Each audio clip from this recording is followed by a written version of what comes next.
I was listening to The Groove on Sirius XM, and I heard Doo Wa Ditty by Roger Troutman and Zapp. And that song by Zapp does not come up enough. Like one of the best songs they ever made. Because you talk about, more bounce, computer love, heartbreaker, I Can Make You Dance. I mean, those songs always come to mind. I heard it through the grapevine sometimes. But Doo Wa Ditty, the reason that song stood out to me is that the majority of that song, Roger Troutman is playing harmonica. He does a little bit because he's using his talk box, but for the most part, it's harmonica. And how often do you hear a harmonica at all in hip hop and R&B today? The last time we probably heard a harmonica is probably in Sinners.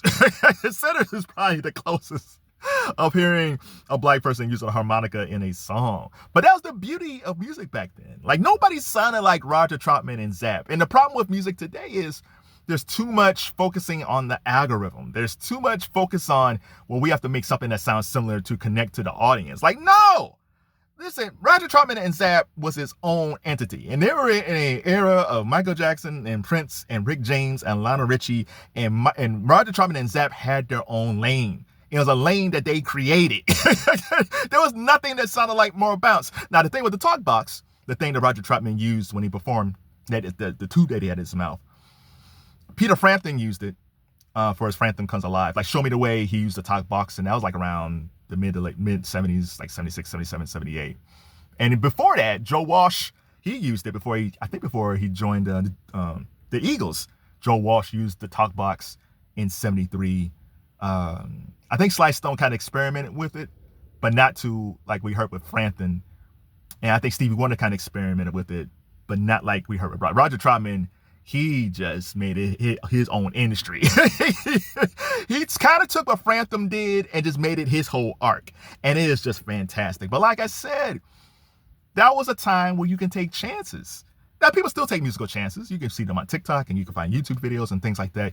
But the thing about the algorithm is, if you like a certain type of style of song, there might be a young Roger Troutman someplace. But if your algorithm sticks to, let's say you're a Beyonce person, they're going to keep on giving you similar songs that's like Beyonce.